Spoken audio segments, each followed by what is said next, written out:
little sick, which means my sarcasm is a little higher than usual. My voice is fine, so lucky for all of us.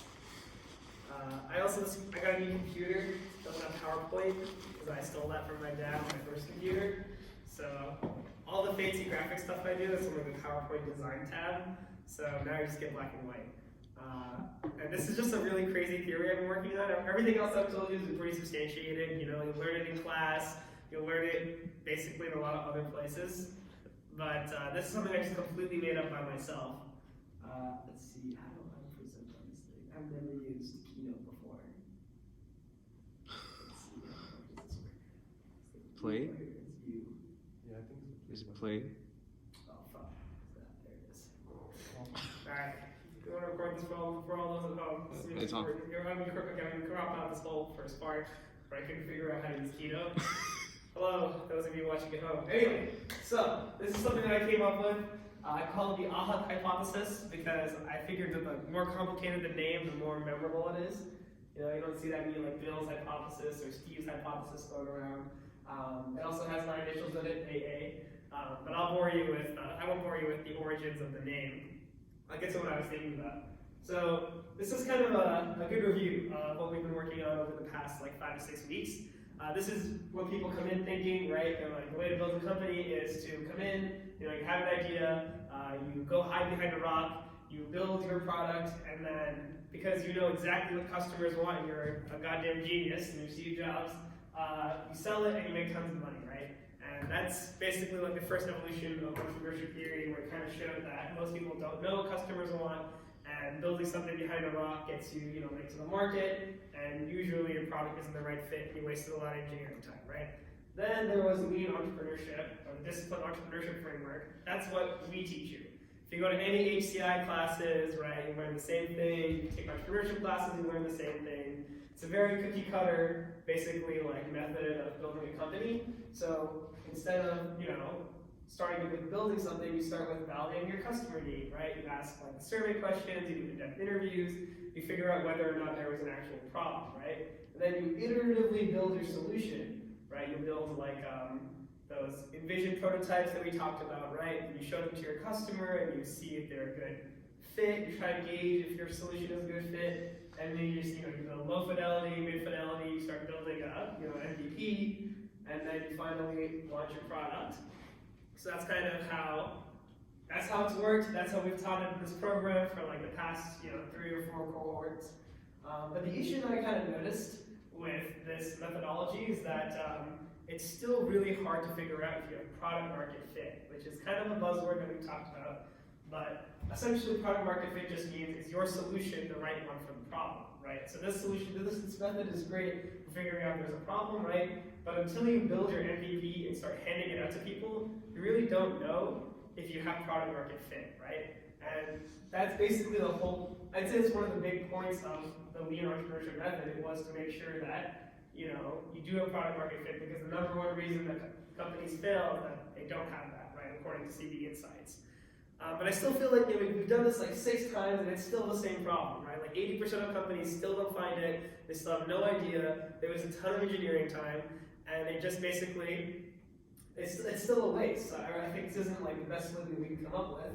And so, the repetition that I've seen is what happens is, you see a problem, right? Like, people who are writers don't have enough jobs, right? Or it's hard to sell something on e-commerce, and you try to automate that solution using technology, right? You're like, let me build a bot that will, scrape all these reviews and help you compare products, or you build like a social site, right? So you're basically leveraging technology to automate an existing process, right? And basically what the hypothesis is that those solutions very rarely work, right? And what really works is what I call insight-driven products. I was a business major, so these seem very businessy. I'll try to make sure I'll un-douchebag them for you. But what insight-driven product is, it's like the thing that differentiates the product, or the thing that makes it special, is the insight and expertise that you gain, right? So has anyone heard of Headspace? Everyone's heard of it, right? Meditation. It's a huge unicorn startup that became really big. So basically, Headspace is this meditation app, right? And it was built by this guy who literally was a monk.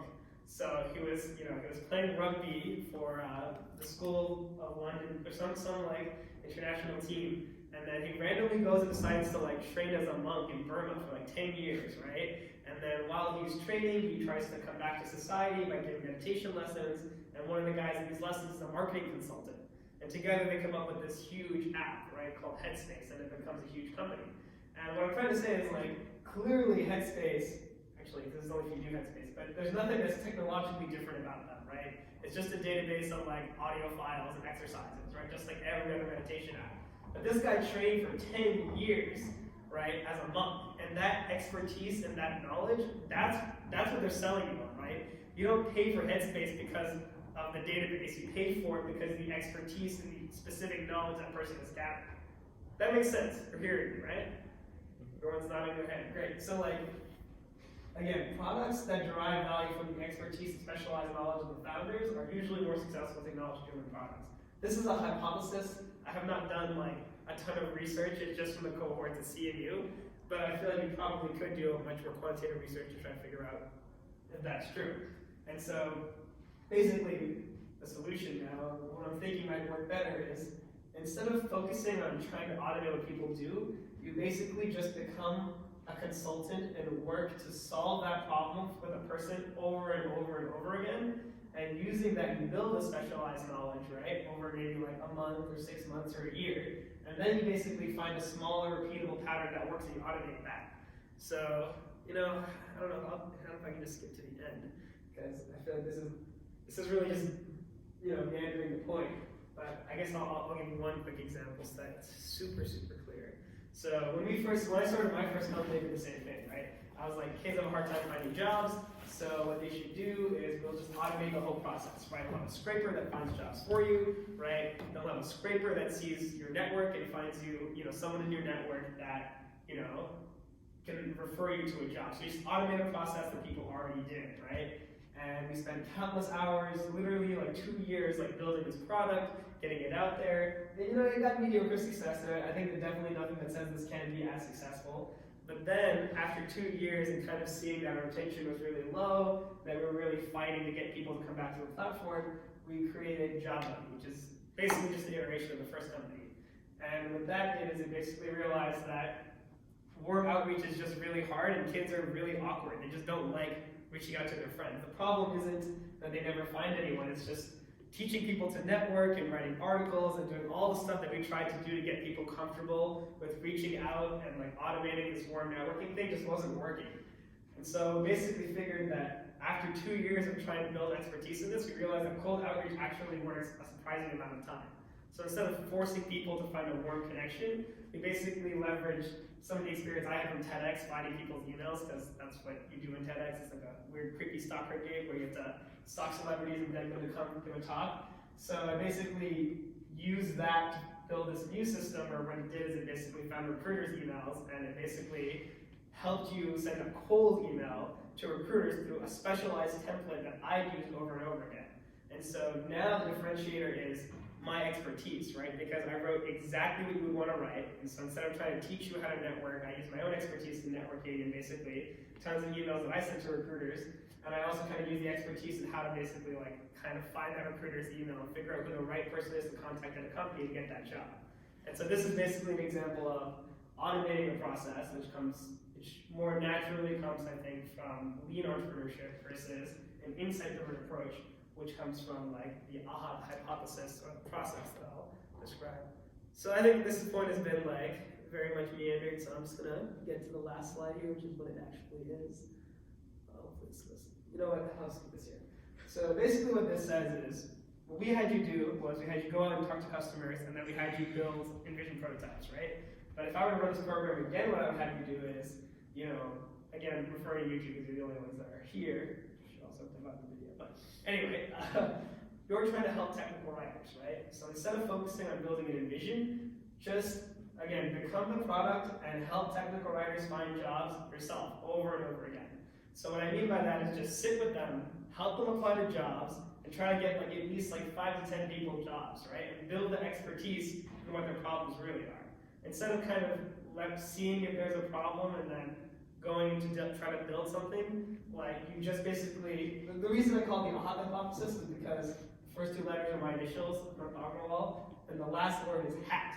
So hat is kind of like in entrepreneurship, you wear many hats, right? And so that's why I kind of came up with the name. Like the first hat you wear is kind of like a researcher and a consultant, where you literally just sit with the person who you're trying to solve, and the first version of the product is just you in a spreadsheet. So like you come up with jobs, you send them emails, and you basically just become their consultant and help them solve a problem. Or for you, you help them choose products, right? Just don't worry about technology at all. Just don't even think about it. Just help them solve that process iteratively, right? And then only do you kind of work through everything else that we talked about. And so the trade-off is that product development happens way later, and in the beginning it's just bitch work. Like you are literally a spreadsheet, you are the product. Like I would look for jobs, and then I would send them to someone, or I would write emails and send them to someone, even though that was a platform that I was trying to build to automate it. I would just scrap all of that and just do it all myself. So it's a lot more work, and it's a lot more painful. I feel like the fun part is like building the product, at least to me, designing the product, right? Leveraging the technology. And it's also like you develop a lot later. So you could argue that you get into the game later, right? Although first movers advantages, it's highly debated, not always, a huge advantage. So there are trade-offs to it, but you find product market fit much faster. And I think that's really the big deal, because before you find that, there's no point in building anything anyway. So I guess the first question is, does it make sense how this is different than what we've been teaching you? It's just kind of weird because I'm kind of railing against myself, because this is what we taught you for the last 5 weeks. But I just thought of this in a dream, which is weird. I thought it was interesting enough because I feel like we haven't made enough progress on this that like it would be earth-shattering, and that since we only have a little bit of time left, we could just continue forward. You can build your MVPs, run some pilots, and that's great. That's what we're working on. That's our headline. But you could also try this, and I would at least present it to you instead of just being like, hey, keep doing this other thing. All right. Do people understand how this is, again, different from what is normally? Because it is kind of a subtle difference, and it's not like an amazing, revolutionary thing. I'll take nods as a yes, and I'll take no questions as a yes. And if anyone has questions, I will assume you'll ask them. And that also goes for you guys, because I did not confirm with you at all before I talked about Wait, can you explicitly state the difference? Yeah. So the difference is just in the process, right? So the process, lean entrepreneurship, validate problem, right? By doing surveys, in-depth interviews, right? Then iteratively build solution, then build MVP, then find product market fit, right? Yeah. Only once you have an MVP can you find product market fit. In this one, you become the product yourself and the MVP by just being a total bitch for your customer. You basically become a consultant, and you just sit with them to solve the problem with them as many times as you can.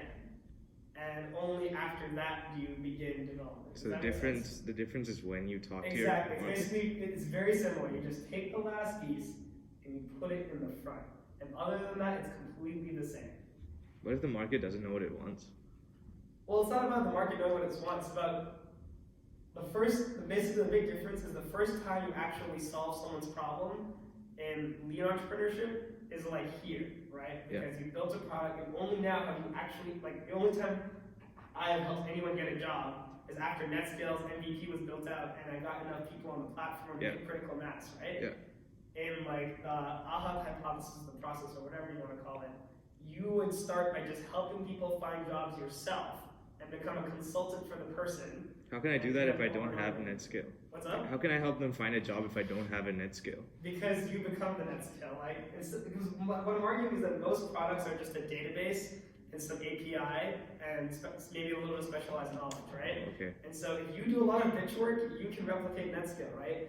Because NetScale found jobs, it automated the process of finding jobs, automated the process of finding leads, right? And then it wrote emails, right? I can do that. If I sit with someone and I look for jobs for that person, and I write those emails. So what I'm saying is that since you are doing the work of a computer or a program, it is a ton more work, and you're basically doing a lot of bitch work. Yeah. But doing that early on and becoming an expert in it and seeing if you actually get anyone a job by doing it is much more helpful than after you build it. If it's something that's really easy to build and building that would have taken 2 hours, or building 2 small components of it would have taken 2 hours each, then yeah, you don't have to do everything manually.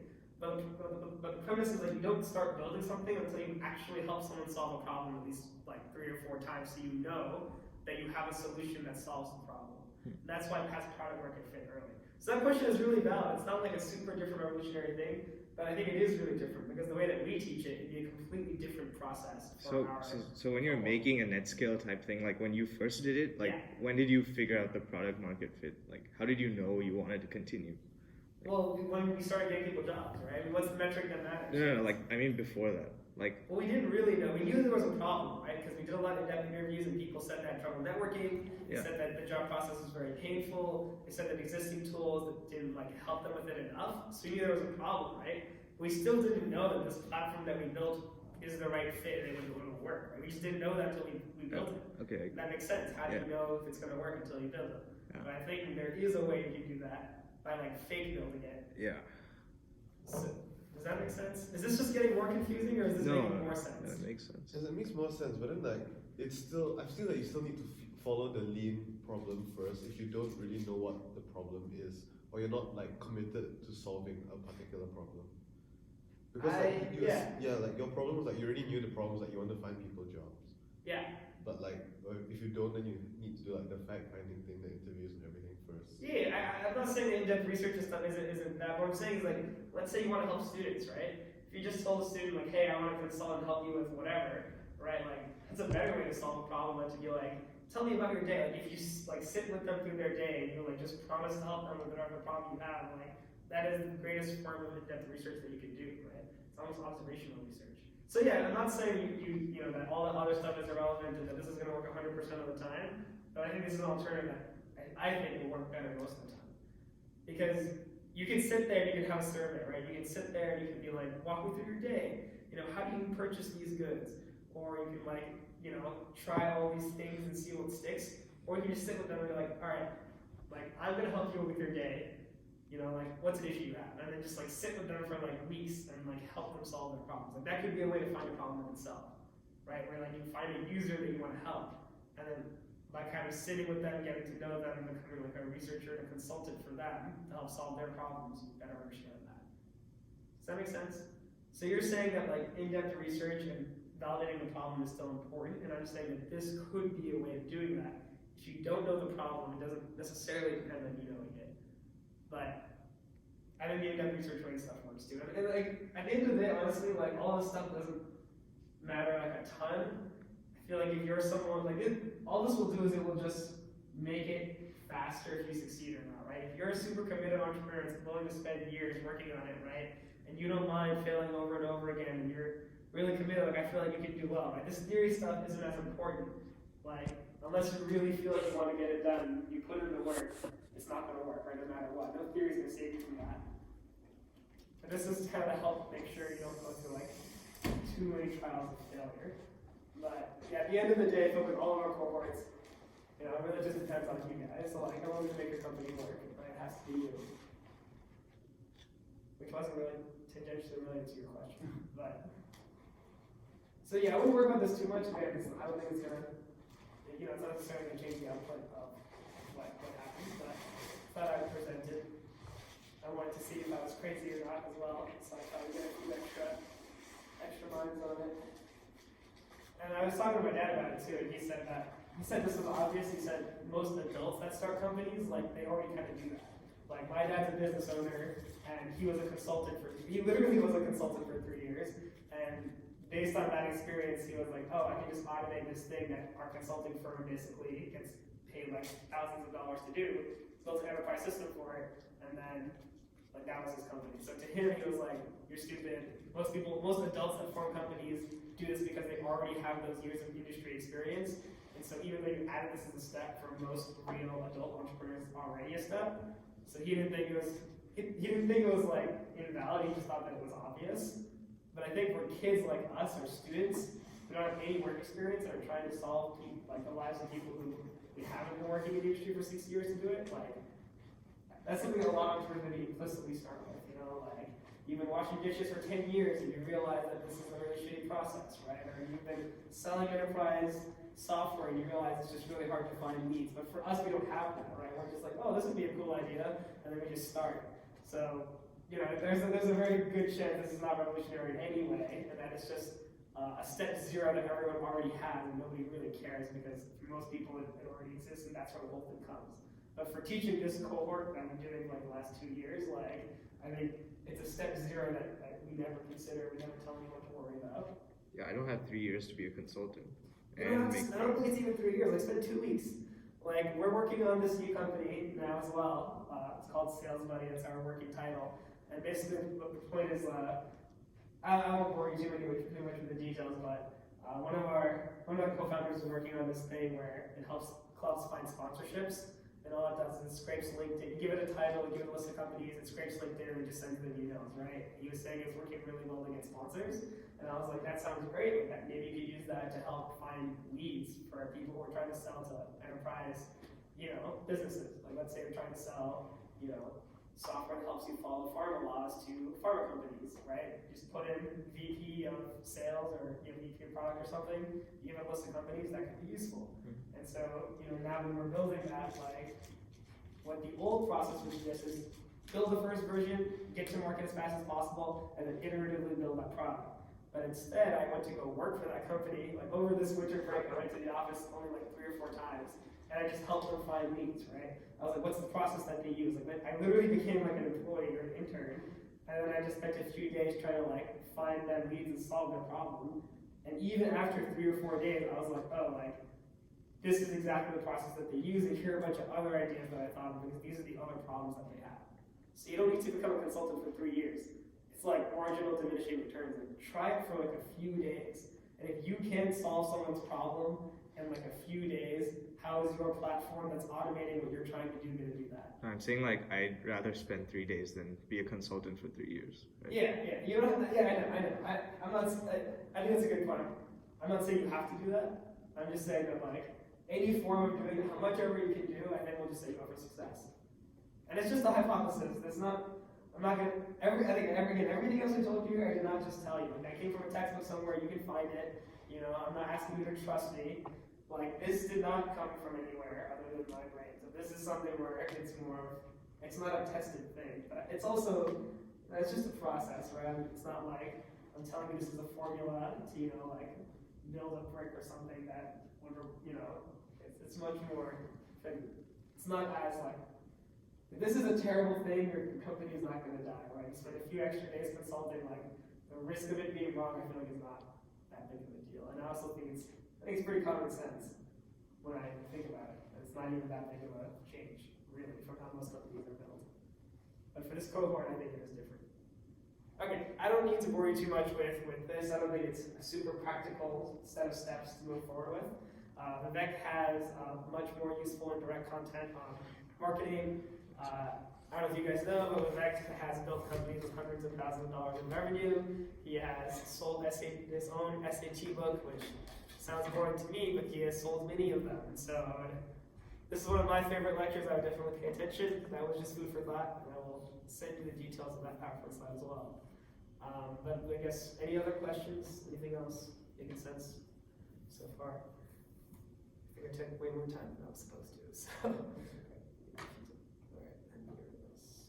Right, so intermission. Where are you I was planning on having a startup pitch thing next week. So is anyone ready for that? yeah, you guys it doesn't be anything crazy. Just talk about what you've done for the past 2 months. I don't know if next week's too fast. What do you guys think? I thought I would get it done before classes get too You guys follow what he's saying, right? We're thinking of having a pitch competition. We have money and stuff we want to give out. But I think there was someone who said that it's way too soon. They just don't want to participate in that because they're just not ready. But yeah, does anyone have any opinions? Like I said, next week, create a PowerPoint slide, talk for 10 minutes about your idea. Feel like you'd be able to do that well or not? You don't have to what? Probably not well. It doesn't have to be a real pitch, just what you've done, basically. Just a closure to us. But we haven't done much. I don't know, maybe just talk about your idea and what you'd use money for, maybe if you get some money. What are some direct consequences that would happen if I gave you the $300 or how much ever we have? I could Uber to people's offices to meet them. Sure, just convince us plus, I guess. I don't know how many people will show up next week. Maybe 3 or 4 teams. I think we'll have a lot of execs a good amount of people, and like that would be interesting to see as well. Just I hate saying that you got money for your company also makes it sound much more official, but Either, I think it's too soon. It seems like it's too soon. that's one option, or we have like a 5th week of material. It's about something. Material's not an issue. There's a lot Yeah. more everyone needs to learn. Like we can come up with much more material. I guess it's just like when you want to finish, like how much more time you need. What do you guys think? Like, would you like some more time, or is next week? Yeah, probably. I'll probably take some more time. Okay. Okay. So how much more time? I think we should talk about this because maybe a deadline will help progress, right? Yeah.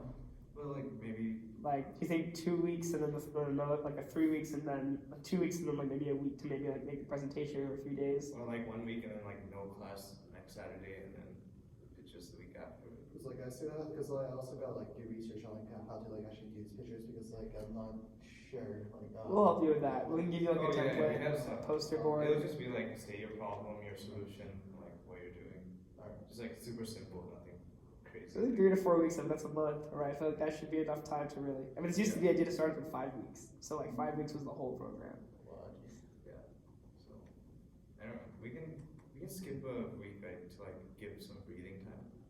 Yeah, is that helpful if you just Yeah, give I a think- breathing week? that'd probably be helpful. Yeah. So 3 weeks, 1 week breathing time, so Yeah. a month of time. So we'll have lecture next week and then 1 week blank. Yeah. The other thing we really wanted to do really early was give mentors, but we just didn't know who was gonna show up over and over again, so we didn't give mentors. But I think maybe we just give like these 2 guys, and I think like there's like 1 or 2 other there's people. one more, yeah. Let's just give the mentors like by next week. That way they can have someone to talk to and they can more person. That's something we promised and we did have that ready, Yeah. but we just start to tell them. Probably get mentors like today. I mean, it's just Yeah. members. You give these guys as mentors right now. Yeah. Okay. Okay. So is that fine? You guys think Yeah, you guys agree with the in plan? 1 month? And it's not like you have to get something done by that 1 month, but it's just like whatever you can do in 1 month, Yeah. that will be like. Yeah, Rome wasn't built in a day, so it's okay. Okay, so let's maybe make a note of that. Yeah. I also like this. This is perfect. Oh god, I don't have to deal with this now. I'm gonna stop it though and start it again because I don't want the video to be too long. I already did that. You were smarter than I am. All right. All right, go ahead. Alright, so week 4, this whole slide kind of assumes that you've done a bit of work and you have like a product that you're willing to let users start using. So Just keep it in mind for when you get there. yeah, so maybe like not right now, but like once your technical platform is like been set up and once your app has started working, right? You want to get the word out to other people, not just your friends, right? And not just like CMU people. So these are some like strategies that I put together. Most of them are pretty free and slightly easy to use, I guess. So none of them require like $1 million of funding. And it's mostly like internet-based things that you can easily access. So we'll get more in depth into it and like how to optimally exercise all these different tasks on the internet. Okay, so online marketing is pretty fickle, I guess. So the way to win online marketing is like create this buzz around your product.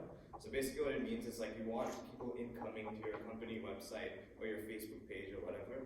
Right? So you want those people to keep coming back and like looking at your website, like waiting for the next deal or something, just so they stay engaged, right? So that's like the main goal when we're marketing, especially with no money at all towards marketing. So we want to like reduce the costs and increase the number of people who care about us, right? So right, these are constraints. So almost no budget, right? Because you guys probably don't have any money. Also, it's pretty difficult to create these things. They're really time consuming. Like a video could take several days to make. Graphics, even on Canva, like it won't be the prettiest if you make it in 10 minutes, right? So it takes a while to do these things.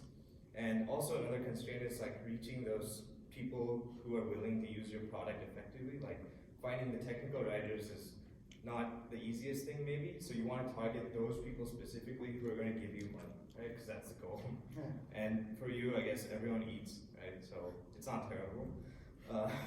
But we want to reach those people effectively and make them look at your thing and say, please use my app or whatever, right? So how do we do that? First, you want to like prioritize who you're hitting. So you want to see your market size. So like you want to target just the people in Pittsburgh or like all college students, or for you all technical writers. Maybe I don't know. What's your thing like for college students? Or who are you targeting? As in, like everyone who buys stuff. Yeah, right. But like, who's more likely to buy food? Is it a college student or an adult who's living at home? Probably a college student. Right. So yeah, that's what I think too, right? Because college students don't have as much time for all those things. So maybe deciding on food places is more like a millennial type thing. It's like ages 20 to 30. Yeah, maybe even like what city, probably start in Pittsburgh. Yeah, or so like yeah, it's since you more live in city dwellers, Pittsburgh, like yeah. you want to start really specific. Yeah, so start in like a specific region, which is easy to target, right? And then expand to bigger places. Market wealth is also important, right? You don't want to be selling something expensive to people without any money, like college students. So just keep that in mind. Right, so if there's like a subscription fee, it's unlikely that someone without any money is going to buy it. So just something to keep in mind when selecting this target market. And then once this market has been selected, we can like attack these people with our advertisements or whatever we want. Right, so yeah, so when we make like ads and things, we want to like show why we're better than the other people, right? So you want to say that you're the best technical writing app out there, and you want to prove it, right? Or else why would I use your app? You want to show that you're going to give me the best recommendations and you're better than Yelp, right? So you need to prove those things to me. So the best thing to do is just look at your market competition, Yelp or that one thing, that one website you were showing me, and see how they're marketing their product and compete with them. Of course, like those people, Yelp has a lot of money. Technical writing people probably have a lot of money too.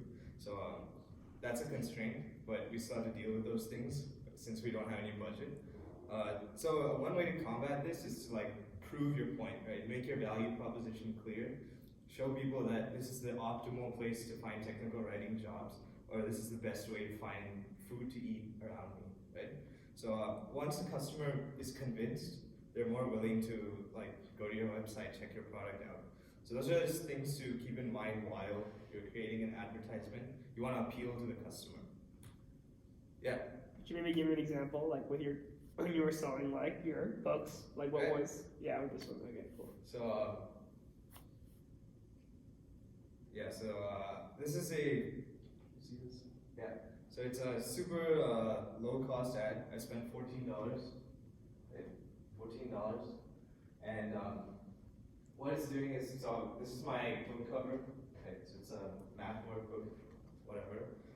So I wanted to target a specific group of people, and I also wanted to see who like looks at these things, like in the majority, right? So the results of this was that 86.5% of the people who looked at the ad were women, and the other 13% were men, right? So just this small ad, $14, gave me a better overview of like who I'm targeting, and like what age they are, right? So this is also an age distribution. So it's pretty valuable information, right?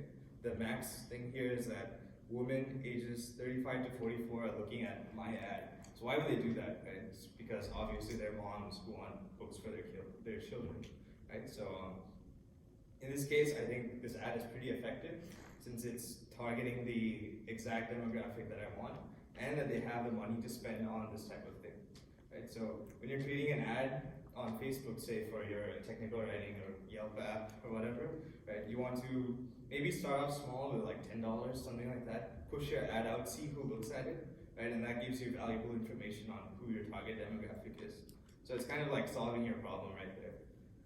So, right, so the good thing about like Facebook marketing is that they've done a lot of this stuff for you, right? So everyone almost uses Facebook, at least people who are like eating and people who are like in college maybe. So whenever you guys make a Facebook page for your company, you can just go through all these like audience creation things, and you can see exactly the number of like people ages 21 to 28.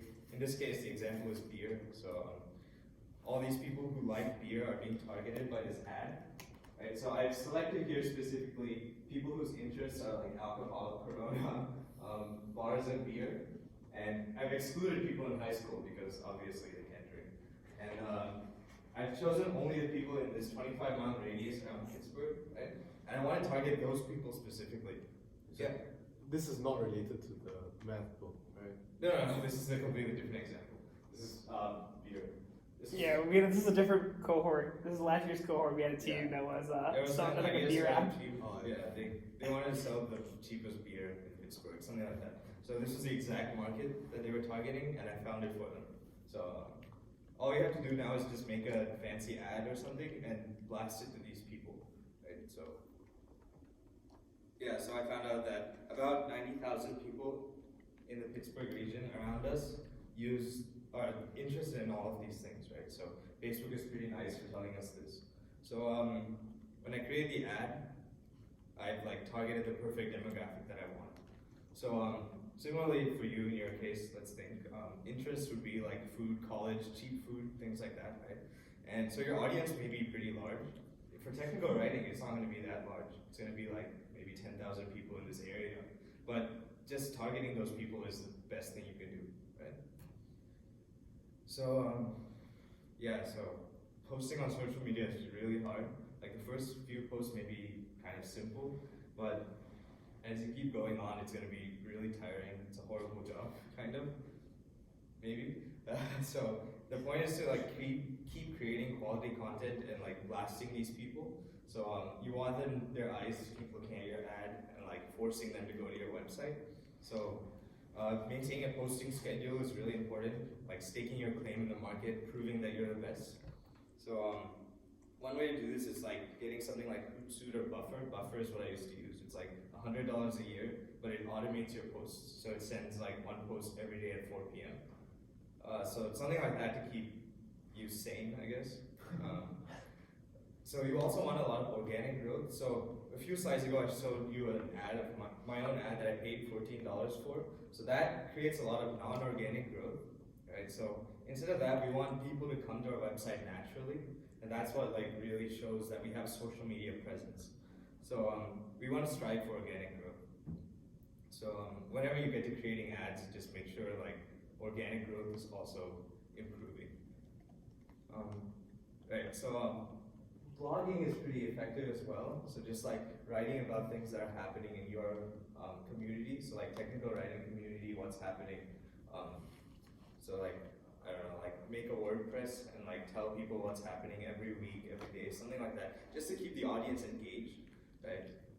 And as more people come to these types of websites, your revenue is going to grow. And that's how you like optimize yourself in the Google rankings and search engine rankings. So giving those type of like unique insights and even using certain keywords and tags on your blog posts are really going to help you bring up your ranking. And that's also a low-cost way to improve your social media presence. So another effective strategy is gathering an email list. So it's pretty free, I guess, to keep a large email list. You can just put in an Excel document. But the main thing is that people check their email quite often, and it's actually one of the most effective ways to get to the person directly. So even though a lot of it goes to spam, we still see that like email is a big proponent of like social media marketing. So so if someone signs up for like technical writing, you immediately have their email. And in your case, like if someone signs up through their Facebook, you can get their email directly, right? So as people keep signing up, you generate this huge mailing list. And then once you have a promotion or something, you just send everyone an email saying 25% off this week on whatever you're selling, right? So emails are really effective in that way. Here's one of my like MailChimp emails. MailChimp is an app where you put in like 1,000 emails and you can immediately send. Have you guys used MailChimp? No? Okay, so it's generally free in the beginning, and what you do is you put in like 1,000 emails and like mass email all these people, right? So it's pretty effective if you have a large email list and you want to target all these people at the same time. So some emails can be worth thousands of dollars. Like this email I sent, one person replied to this email and they ordered $5,000 worth of books. So yeah, that was this example. One order. Yeah, it was like a school and they ordered for like 500 kids, something like that. So this email said we got it somewhere for free. I think it was like 2,000 emails in Michigan, and I just blasted them for fun, just to see if anyone would reply. And it seems that 32% open and 0.4% clicked, but even then, someone still replies. So email is really effective and should definitely get into using it eventually. Right. So metrics are really important while you're doing social media marketing. It's good to keep track of how much you're spending on marketing versus how much you're making in sales, right? So this is like a random 30-day period where it shows exactly how much I spent on marketing versus how much I made in revenue. So this is just an example of something, like it gives me all these stats on Amazon for like how much I've sold, things like that. So whatever is happening here is like valuable information in some way because it tells me if my marketing strategy is effective or if I should put less money in marketing since my return on investment is, well in this case it was like 400%, but in other cases it may not be so high and we want to like stop the marketing or like do something else to attract people. So yeah. What ACO is?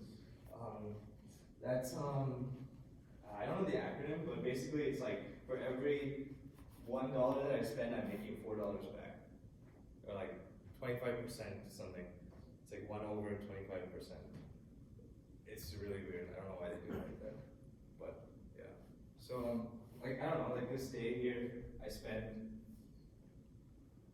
$240 on marketing, I guess. I only made like $10.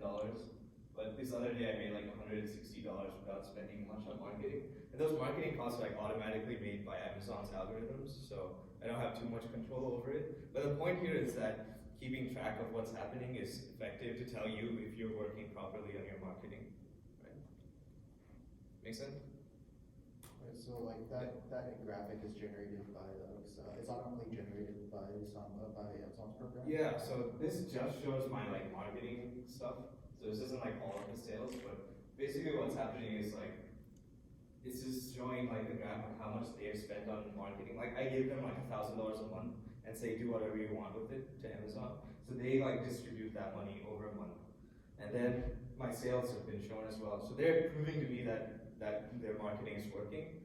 So yeah, I'll take it, I guess. Right, so this is a summary. Yeah, so the point is to like organically get people to your website, improve visibility on search engines, bring your ranking up, right? Because that's what drives people to your app, and that's what makes people use it, and that's how you make money. Yeah, you want to optimize your website properly. There's more you can read about all these things. Just like Google, what is SEO, search engine optimization, and they'll give you a lot of like tips and tricks to make you rise up in the rankings. But really the best way is to just get people to your website, generate the buzz I was talking about, and just like stay active online. So it's pretty free, I guess, to stay active online. The only constraints are like it gets boring after a while. So that's why people end up hiring like social media marketers or whatever to help them out. Yeah, so here are a lot of generally free things that you can use to like improve your search engine optimization stuff. So Facebook, it's a free to open page. Actually, the homework for this Idea Startup Week is like make a Facebook page and create an ad with a perfect target demographic like I was showing. So if you ever get to that point, that's what you should do. Like try to make an ad and hit that target audience on the head. Twitter, Instagram, those things are kind of like, I don't know, just random stuff, but usually it's like Facebook where everyone is, right? YouTube and Snapchat, yeah, maybe that's for like larger companies, but still those are free, right? So if you want to maintain a presence on all of these things, it's pretty hard, but effective. And WordPress, all that middle line is like blogs and stuff that you can use to stay active online. The rightmost side, I don't know too much about HubSpot, but like MailChimp is for the emails. Canva helps you make ads, and Google AdWords, you pay to make your ranking up, right? As you probably know. So yeah, week 4 is to just make an ad and a Facebook page. You can do this whenever is convenient, I guess. But like this is just something like us. Once we send these slides, you can use it again. just to know like exactly how to do a Facebook ad and effectively target your audience. Yeah, actually, I remember I was talking to a friend of mine, and he actually does this before he starts any idea, just to see if there's demand. So, this is a really funny guy. So he wanted to build like a vegan-based protein powder, and so before he got into like building it at all, he just basically made this ad for if he had this perfect protein powder and sent it out. And based on whether or not he got a good amount of engagement, only then he actually started building it. So don't think of this as just like, oh yeah, like when I'm ready to get 1 million users, like this is basically just testing the market, and it could be used to get real customers, but if it takes you $15 to figure out if people actually, care on Facebook about what you're doing, like it's a pretty good strategy. So Let's just see if we can make a quick ad and yeah, that'd be pretty helpful. for one of you guys, whoever wants, create an ad. Right, so this is my like business page. Yeah, we can't see that, dude. What? We just still see the slide.